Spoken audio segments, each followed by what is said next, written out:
The Moro arc starts after the events of Dragon Ball Super Broly. Though we don't see those events in the manga, just assume it's basically the same as the movie. Goku and Vegeta are training and talking about never fighting together again, and doing all the other flirting you'd expect them to. So what happened with you and Ultra Instinct? Nothing much. Haven't pulled it off since the tournament.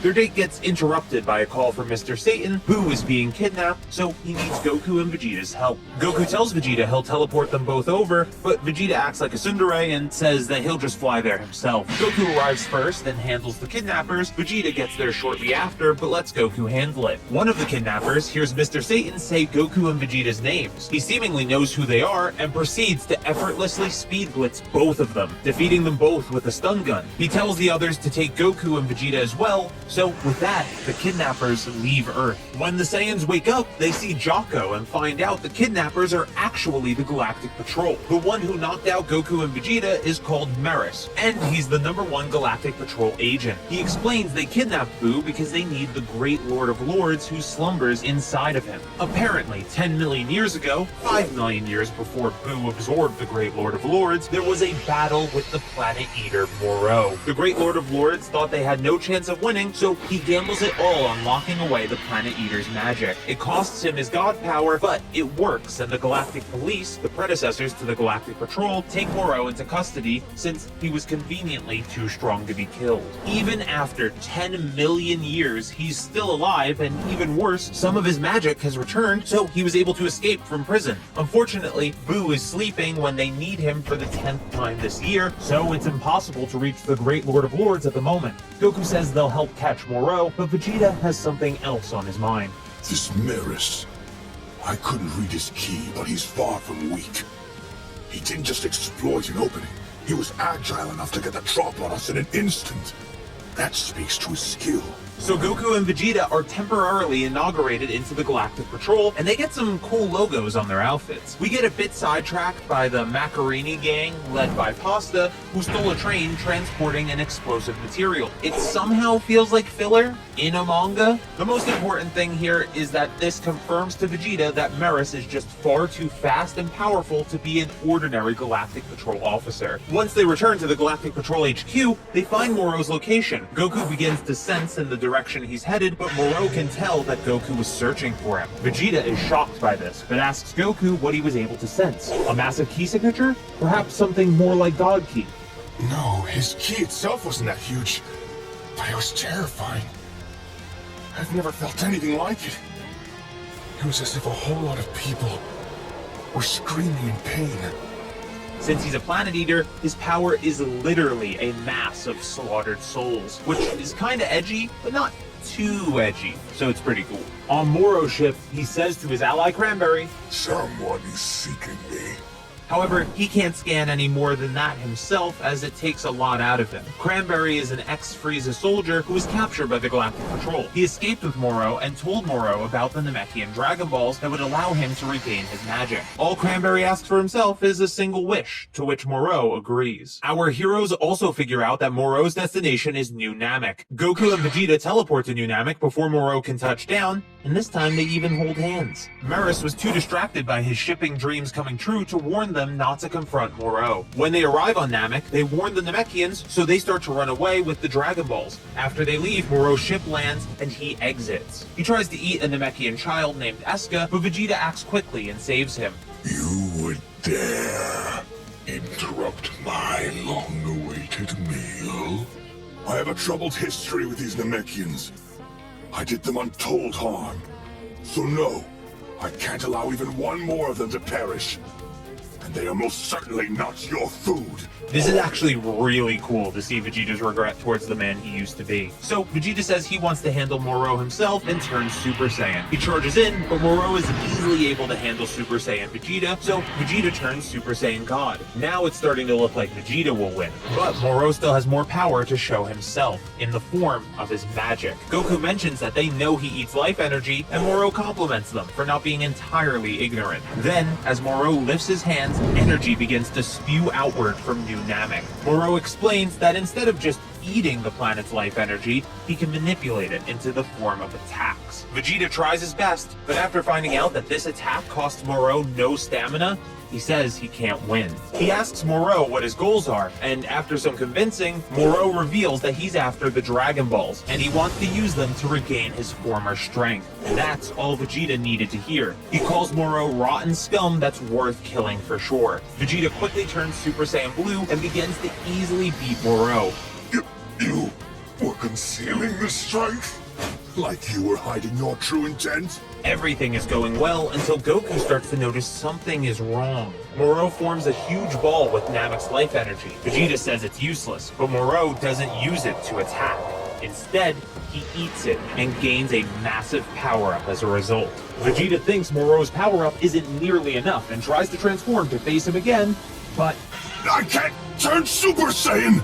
not only can Moro absorb a planet's energy, but he takes energy from the life forms on the planet as well. As you were saying, I was hiding my true intent.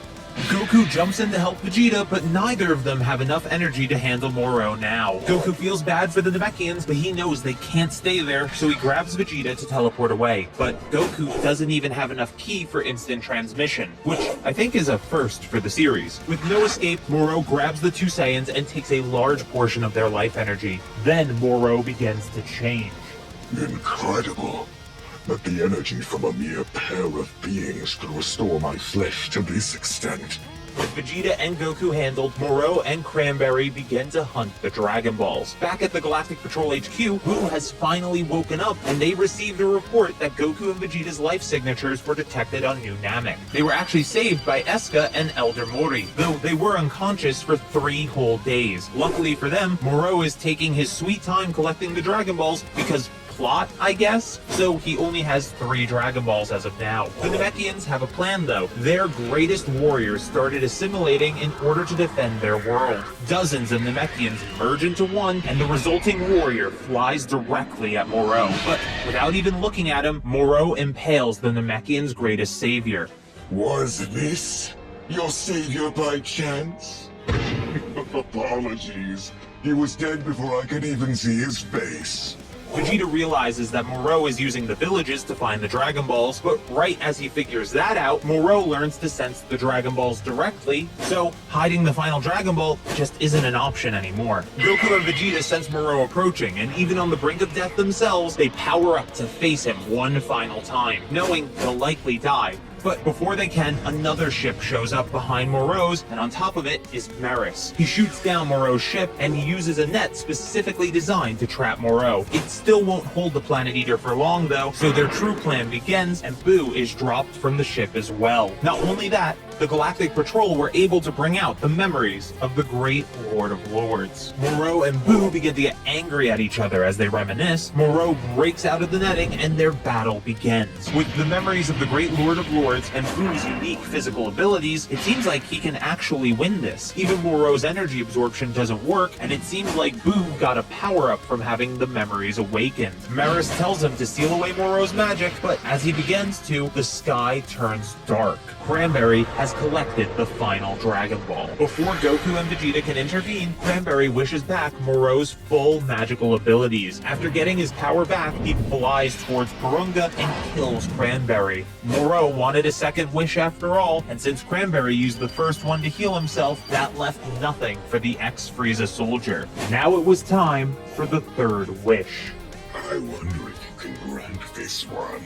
When Goku and Vegeta finally catch him, Moro has already made his wishes, but he's hiding what the final one was. He then tells them that he has no need to fight anymore and runs away, suppressing his ki as he does. Boo and Meris catch up with them, and Boo quickly heals everyone that's still alive. Meanwhile, Moro begins to eat the entirety of Planet Namek. After healing everyone, Boo's face changes to the Great Lord of Lords' face. He says he'll swap places with Boo until Moro is defeated. With that, Goku, Vegeta, and the Great Lord of Lords teleport to Moro for the final confrontation. Moro uses illusions to buy himself time while he absorbs the energy of Namek from outer space, a place where Vegeta and Goku can't reach him. So the Great Lord of Lords goes on his own. It's immediately clear though that Moro is stronger than the Great Lord of Lords, so the weird abilities of Boo don't matter anymore. The Great Lord of Lords threatens to steal Moro's magic, but Moro calls his bluff, saying he doesn't have the god power required to unleash that ability be anymore. As Moro beats him down, there's a memory that appears to the Lord of Lords. It's the end of the Buu saga where Goku kills Kid Buu, and now the great Lord of Lords understands that Kid Buu had his god powers. Moro saw the memories as well, and now he's even more confident that no one can challenge him. Meanwhile, Maris asks Goku and Vegeta if they're sure they're stronger than Moro, and Vegeta says, magic aside, yes. Maris then puts on a spacesuit and says he'll get Moro back to Planet Namek so they can fight him. With the help of the Great Lord of Lords, Maris is able to distract Moro and teleport him back to Namek. Goku and Vegeta teleport over as well and confront Moro again, but this time at full power. However, Moro laughs at them for thinking they can win. You seem to have forgotten something quite important. The third wish.